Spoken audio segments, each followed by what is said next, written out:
Life moves pretty fast. You don't stop and look around once in a while, you could miss it.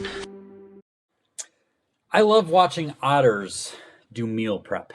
They float on their back as they work to open an oyster for lunch. They put off this nonchalant vibe like they're nursing a margarita on an inflatable raft in a pool at an all inclusive resort.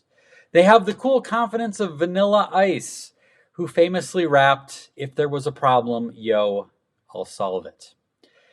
The situation is actually a matter of life and death because if they don't eat, they don't last very long. But of course, they're well suited for the task, so their body language gives away the fact that there's not actually much drama involved.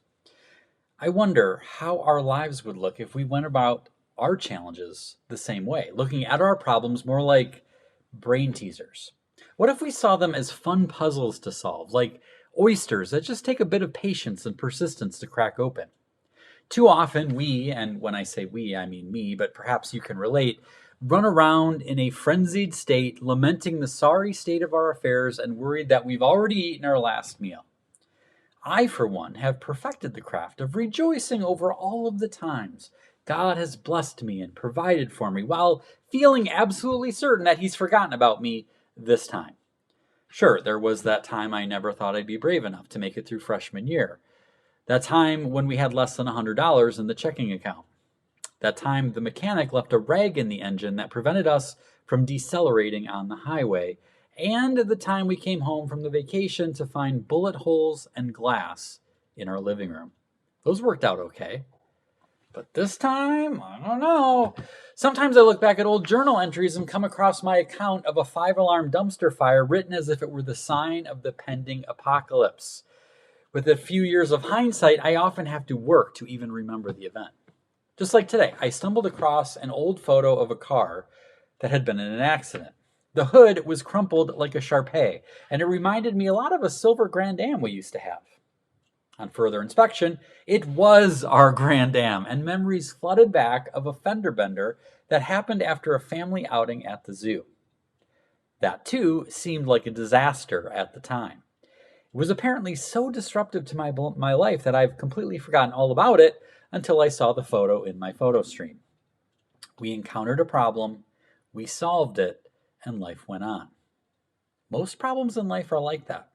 And I'm not suggesting we ignore our problems or pretend they don't exist, but merely to reframe them as cosmic crossword puzzles to decipher, a Rubik's Cube to solve.